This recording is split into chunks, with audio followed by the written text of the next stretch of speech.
Hi guys, it's Michelle and today's going to be another childhood ruining conspiracy theories video for you guys. This is where we look back onto our childhood TV shows and movies and basically talk about the dark conspiracy theories that are surrounding them. Without further ado, let's get into it. First movie I'm going to be talking about was probably one of my favorite movies, still to this day, The Nightmare Before Christmas. If you guys remember my last childhood ruining conspiracy video, I really got into a bunch of Halloween movies and some Christmas movies because I've been in the spirit for literally way too long, but now I feel like it's actually appropriate to talk about Halloween movies. Nightmare Before Christmas, I debate if it's a Halloween or Christmas movie, but what do you guys think? Let me know in the comments below because I feel like it's more Christmassy, but I don't know. So there are actually so many conspiracy theories surrounding The Nightmare Before Christmas. I think just because it's a Tim Burton movie, so it's pretty dark and creepy just as is. So I think that's why so many people conspirize about it. It's just easy to, but there are some conspiracies that I actually do believe to be true. First conspiracy theory about this movie, I'm not going to go too far into depth on because I'm sure you've heard about it before. It's essentially that all three of these specific Tim Burton movies connect, starting with Frankenweenie, Corpse Bride, and then Nightmare Before Christmas. It essentially is the idea that in Frankenweenie, young Victor, his name is actually Victor, which is interesting because in Corpse Bride, his name is also Victor, but Frankenweenie follows Victor and his dog. Then in Corpse Bride, Victor is grown up, even though, you know, Tim Burton has never confirmed nor denied that this was supposed to be the same character. But Victor grows up and meets Emily, who is a corpse. She takes him to the underworld kind of situation.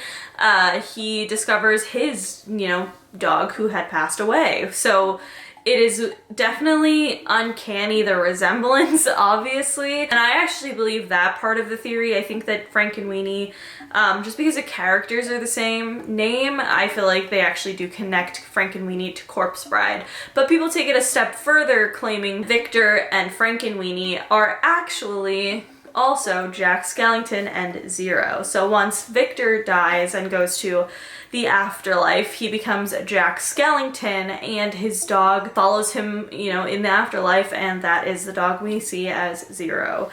I don't know for sure if I think that the two connect to Nightmare Before Christmas just because the name changes don't really make sense, but then again, what the hell in a Tim Burton movie does make sense? I don't know. What do you guys think about that theory? Because like I said, I feel like I believe the Frankenweenie to Corpse Bride just because Victor and Victor look literally so similar. Like, it definitely looks like a grown-up version of him. I guess Jack Skellington could kind of look like him, but I don't know. What do you guys think? But I did see another interesting theory kind of revolving around the same thing, claiming that the Grinch and Max are actually Jack Skellington and Zero. I don't really think that this makes sense, but I saw this viral picture on Twitter and I thought it was kind of interesting because I love both movies so much. It doesn't really make sense because the Grinch hated Christmas and Jack Skellington, when he discovered it, loved it. But who knows, maybe, the Grinch died and then he couldn't get to Christmas in the afterlife. So then when he found it, he was very excited again.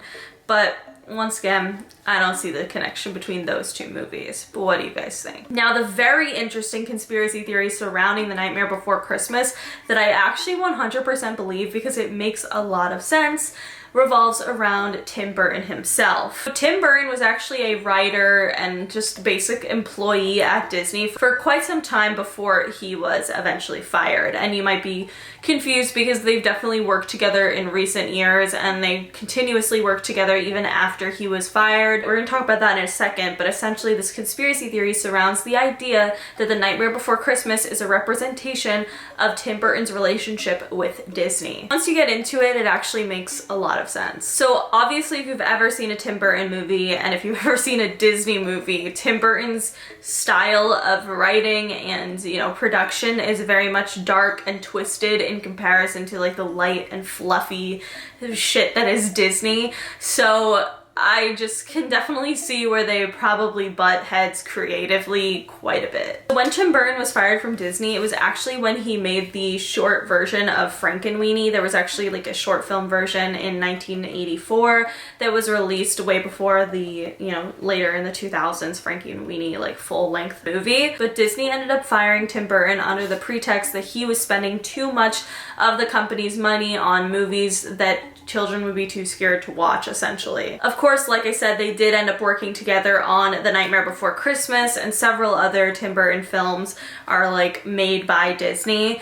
But at that point in time, he was basically fired, and people believe that his firing from Disney was what inspired him to write The Nightmare Before Christmas. The conspiracy basically goes that Tim Burton himself is actually representative of Jack Skellington. He's in this perfect Halloween town where he fits in and everything, and of course he's like the king, the Pumpkin King, so he is very well fitting in Halloween Town. But then he discovers Christmas Town and he loves it, and Christmas Town is supposed to represent Disney, and it's this light and like, you know, happy energy that Jack Skellington doesn't really fit in with. Jack tries to make it work, but it obviously does not end up working, and he, you know, remains in Halloween Town. So people think that that's representative of Disney and Tim Burton's relationship from Tim Burton's perspective, and I actually found that theory to be super interesting, and I kind of believe it because it really makes sense. The timeline adds up because obviously The Nightmare Before Christmas came out in 1993, which is after Disney and Tim Burton had parted ways. Even though, you know, they worked on projects together, they always kind of butted heads, like even to this day. Disney wanted a second Nightmare Before Christmas that was like animated instead of having like the claymations, and Tim Burton said no. And then also Disney wanted to make a Nightmare Before Christmas ride at Disney World, but Tim Burton also said no to this. Don't know why, kind of pissed because that would be awesome. They kind of do that at Disneyland in California. They changed the Haunted Mansion into like a Nightmare Before Christmas theme from Halloween till Christmas. And it's actually pretty cool, honestly. I guess that was kind of a compromise, but they don't have like a separate ride that was just dedicated to the Nightmare Before Christmas, which would literally be so fucking cool. I'm so mad at Tim Burton for that because that would be awesome. But those are the conspiracy theories surrounding The Nightmare Before Christmas. What do you guys think about them? Like I said, I full-heartedly believe that last theory because Tim Burton is such a creative dude. I just think it makes perfect sense. But what do you guys think? Let me know in the comments below. Another Disney conspiracy theory, but this moves on to Disney Channel. We're going to talk about one of my favorite TV shows growing up, Wizards of Waverly Place. There has been a conspiracy theory flying around that I found super interesting, and it's essentially the idea that magic and using magic, at least like freewheeling magic, and, you know, not being in class or at Wiz Tech makes you dumber when you use magic without really knowing what you're doing. The premise of this is that Justin, who never really uses magic, is super intelligent. He only uses magic when he's instructed to do so, and it's usually under either Jerry Russo's supervision or under the supervision of the teachers at Wiz Tech. Then you have Alex, who uses magic quite a bit more than Justin, and I guess she can be seen as less smart than him. I don't really think she is. I think she's just smart in a different way. She does definitely use magic when she's not supposed to. Clearly she doesn't, you know, do as well, I guess, in school and like academics as Justin does. I feel bad that they're ranking the character, and they're literally characters, it does not matter, but the bottom of the totem pole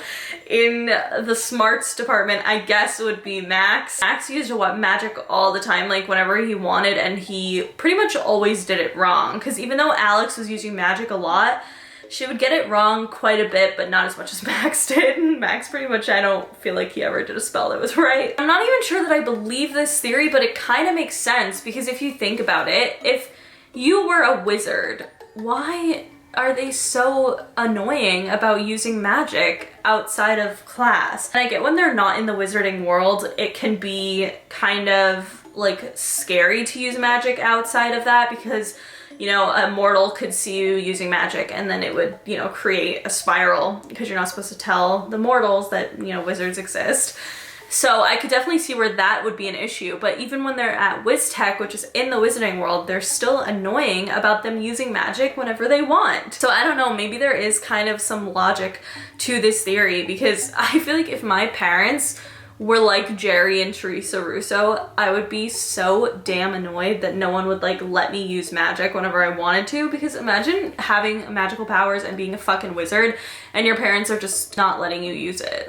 Like, I would be so mad. If it's to protect their brain and their intelligence, maybe it makes sense. What do you guys think? Let me know in the comments below. The next conspiracy theory is definitely not even a conspiracy theory. This is just straight facts. Like, this had to be on purpose that the writers did this, because there's just no way. But I'm sure you guys have heard the conspiracy theories surrounding Scooby Doo and surrounding Shaggy in particular. Lots of people think that he's a huge stoner. It's been a pretty popular conspiracy theory simply based on the fact that he, you know, has that 70s Shaggy hairstyle. Him and Scooby are obsessed with eating. He talks like in a stoner way, I guess, and he just has stoner energy. But this has been a popular conspiracy theory that I've heard for a really long time. I never really talked about it because I just figured we would never know the true intention that they had for Scooby-Doo and Shaggy to be stoners. Until recently, I was re-watching like the Scooby-Doo live action movie, and it is so incredibly obvious that Shaggy is meant to be a stoner, and I cannot fucking believe that I never noticed this.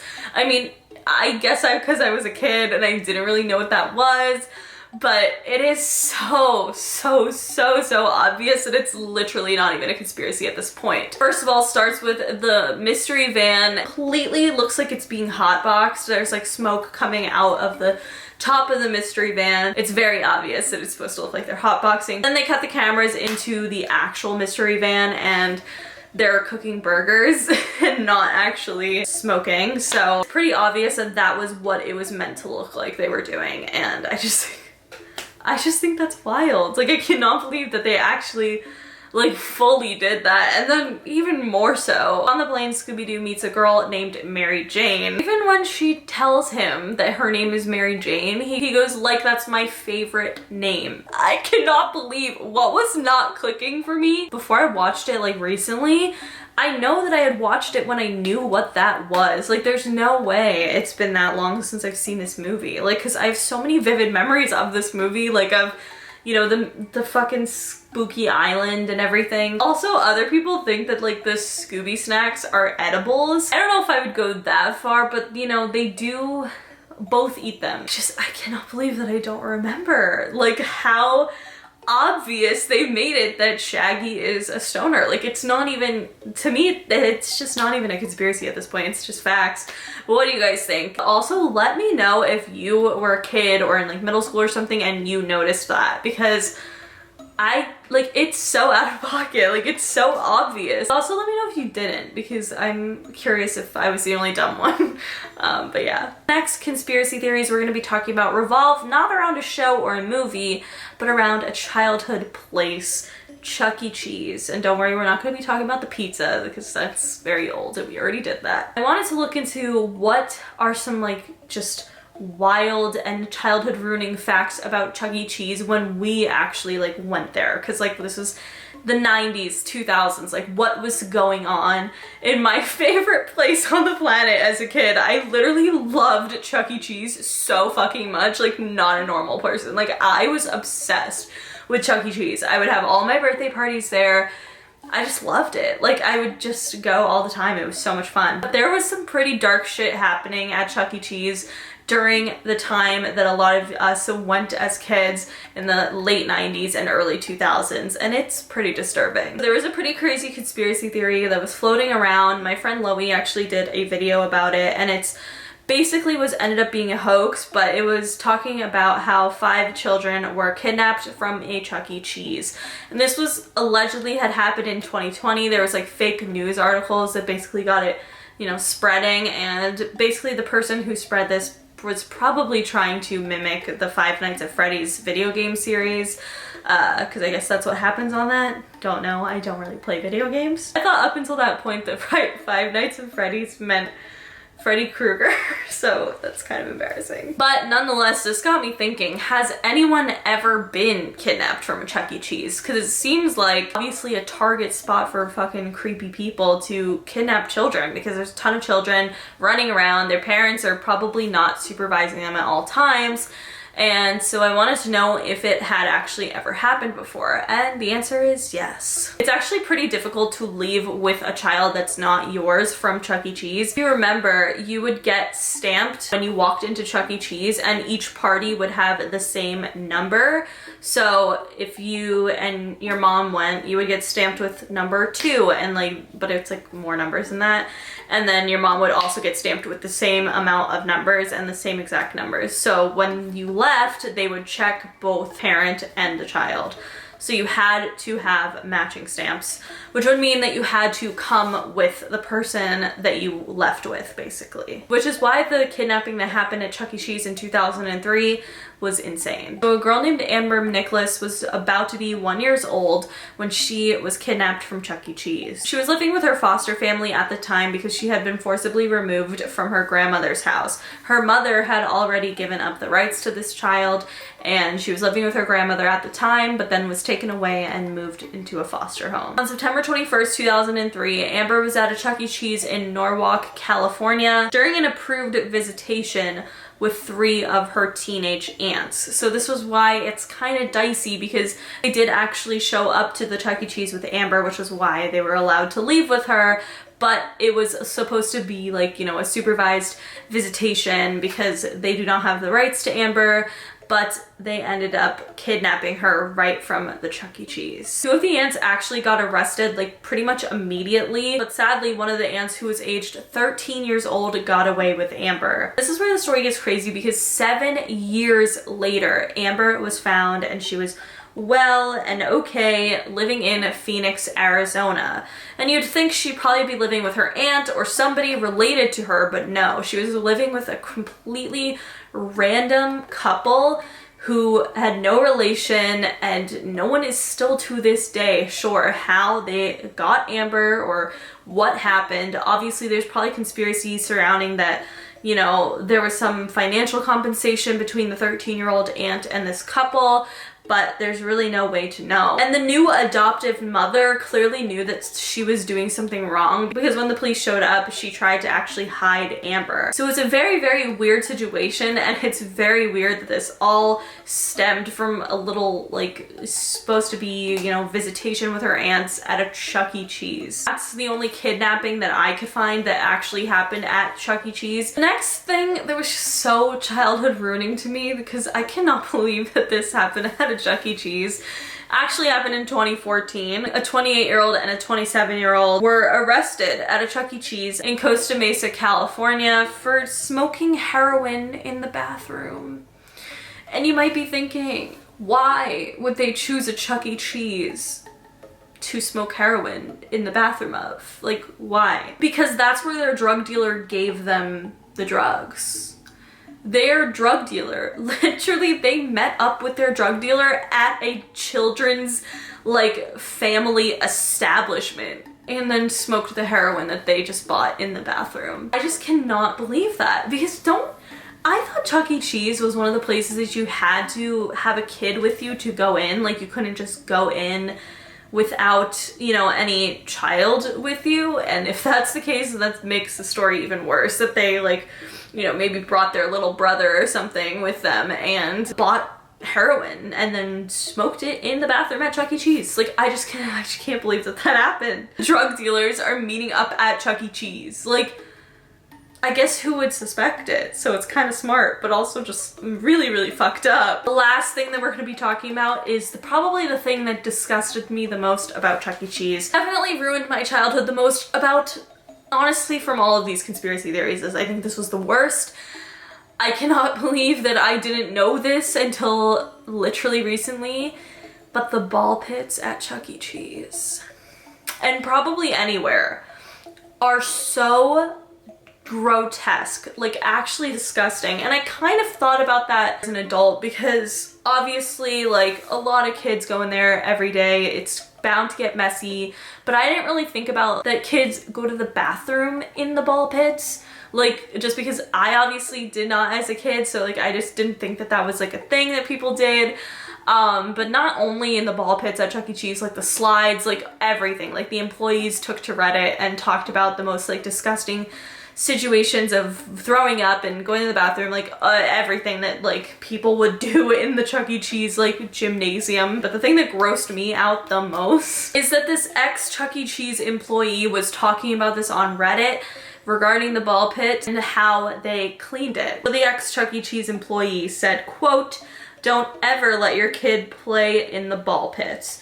They're rarely cleaned, and when we did clean them, we put them in my boss's pickup truck in netted bags and then just went through the car wash." I did not expect that they would go through a fucking car wash, because not only are the ball pits barely cleaned, but if they go through car wash, then they're getting all those like car washing chemicals like onto these ball pits that children are playing in, and I just think that's so fucked up. Like that, I feel like that could like fuck up your, I don't know, like you're not supposed to breathe in like car wash chemicals. I feel like, I guess I don't know, I'm not a doctor, but I don't feel like that's good. That one was definitely very upsetting for me. It just ruined so many damn memories of Chuck E. Cheese. That is it for today's video. If you guys liked it, please give it a big thumbs up. Let me know in the comments below which one of these was the most shocking to you, it ruined your childhood the most. I would love to know. If you have any childhood TV shows or movies that you guys want me to talk about and look for some conspiracies behind, let me know as well in the comments below. But that is it. Make sure you follow me on Twitter, Snapchat, and Instagram, because I'm always posting some really dope ass shit on there.